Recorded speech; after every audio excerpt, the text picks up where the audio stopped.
Welcome back student to ई पाठशाला channel. My self Vivek and मैं आपको क्लास 7 की ज्योग्राफी का फर्स्ट चैप्टर करा रहा था जो है एनवायरनमेंट।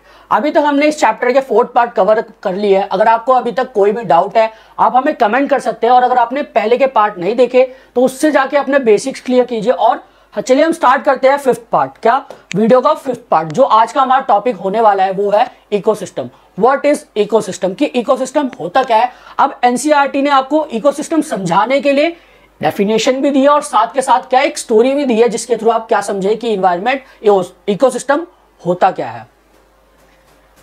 अब यहां पे आप डेफिनेशन पे ध्यान दें। It is a system formed by the interaction of all living organism, कि हर एक लिविंग ऑर्गेनिज्म, चाहे वो प्लांट हो, चाहे एनिमल हो, चाहे इंसेक्ट्स हो, या फिर ह्यूमंस ही क्यों ना हो, आपस में जब वो इंटरेक्ट करते हैं, चाहे वो फिजिकली इंटरेक्ट करे, चाहे वो केमिकली फैक्टर्स में इंटरेक्ट करे इन्वायरमेंट में, अगर वो जिंदा है तो अपनी एनर्जी एक दूसरे को ट्रांसफर करे। अगर आपने साइंस में फूड चेन के बारे में पढ़ा है तो आप जरूर इसे काफी अच्छे से समझ सकते हैं कि इकोसिस्टम क्या होता है। जब भी अगर आपको एग्जांपल से समझाना चाहे तो मैं समझा सकता हूं कि क्या होता क्या है। अब आप देखिए यहाँ पे क्या है, प्लांट, क्या है, एक प्लांट है, ठीक है, और यहाँ पे क्या है, ह्यूमन है,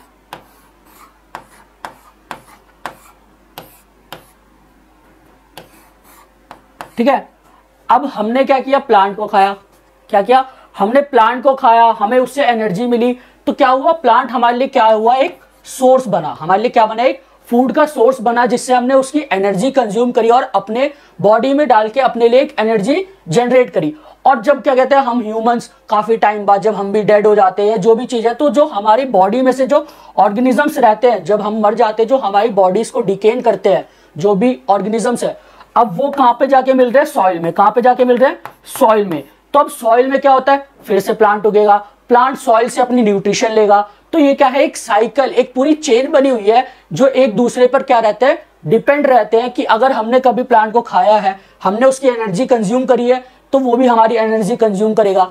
और रही बात फूड चेन की, अगर आपको फूड चेन पता है कि फूड चेन क्या होता है, कि चूहे को सांप खाएगा, सांप को मोर खाएगा, मोर को जानवर खाएगा, जानवर को इंसान खाएगा, जो भी चीज है ये सब क्या है, एक फूड चेन। ये सारी चीजें मिलाकर क्या बनती है, एक इकोसिस्टम। क्या बनती है, इकोसिस्टम। अगर हम स्टोरी के थ्रू समझे कि इकोसिस्टम क्या होता है, तो यहाँ पे एक स्टोरी दी गई है जिसमें एक स्टोरी किसकी है, रवि की। किसकी स्टोरी है, रवि की और उसके दोस्तों की। ये बताते हैं कि हम लोग एक एनसीसी कैंप पर गए होते हैं। कहां पर, एक एनसीसी कैंप पर गए होते हैं।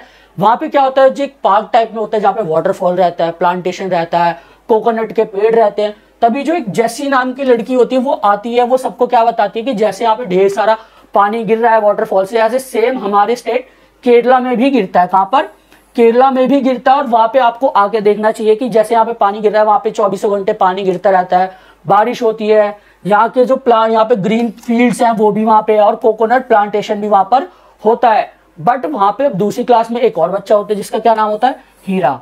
अब हीरा क्या बताता है कि मैं तो कहां से हूँ, जैसलमेर। अब जैसलमेर कहां पे है, राजस्थान में। अब राजस्थान का आप सबको पता है, राजस्थान में ऐसा तो है नहीं कि वहां पे हरे बड़े पेड़ होंगे या पौधे होंगे, या फिर वहां पे ढेर सारी बारिश होती है। आपने जरूर से जरूर कहीं ना पढ़ा होगा या कहीं देखा होगा कि जो राजस्थान है वहां का इन्वायरमेंट अलग है। तो वो जो हीरा है वो बताता है कि हमारे जो राजस्थान है वहां पे जहां तक भी आप देख सकते हो, आपको क्या देखने को मिलेगा, सिर्फ और सिर्फ रेत। क्या देखने को मिलेगी, सिर्फ और सिर्फ रेत और कीचड़, यानी कि सूखे पेड़, यानी कि सूखे पेड़ देखने को मिलेंगे। और साथ के साथ क्या देखने को मिलेंगे, कैमल्स, यानी कि ऊंट। क्या, ऊंट। अब आप यहाँ पे पिक्चर में देख सकते हो ये क्या है, एक इकोसिस्टम। क्या है, एक इकोसिस्टम। यहाँ पे प्लांट भी है, एनिमल्स भी है, वाटर भी है, हर एक चीज मिलके क्या फॉर्म करे, इकोसिस्टम। अब आप आगे देखें तो यहाँ पे हीरा क्या कहता है कि यहाँ पे सिर्फ कैमल्स नहीं होते, और भी अलग अलग तरीके के इंसेक्ट्स होते हैं जो कि सिर्फ कहाँ पाए जाते हैं, सिर्फ और सिर्फ डेजर्ट में। अब रवि को बहुत सारी चीजें आती है कि केरला का एनवायरनमेंट अलग है, जैसलमेर का अलग है। तो उसके दिमाग में एक बात आती है कि क्या कहते हैं, हर एक जगह का अलग अलग इकोसिस्टम या अलग अलग एनवायरनमेंट होता है।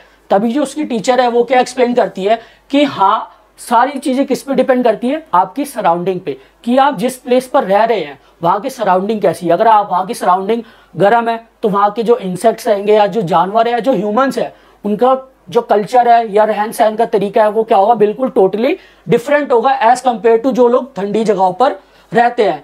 अब यहाँ पे क्या बताया गया, उसकी टीचर ने क्या बताया रवि की, कि there could be an ecosystem of हर एक जगह का अपना एक इकोसिस्टम होता है। केरला का अलग इकोसिस्टम है, वहाँ पे बारिश होती है, ग्रीन फील्ड्स है और अलग अलग टाइप के फूड्स वैरायटी है, वो क्या है एक अलग इकोसिस्टम।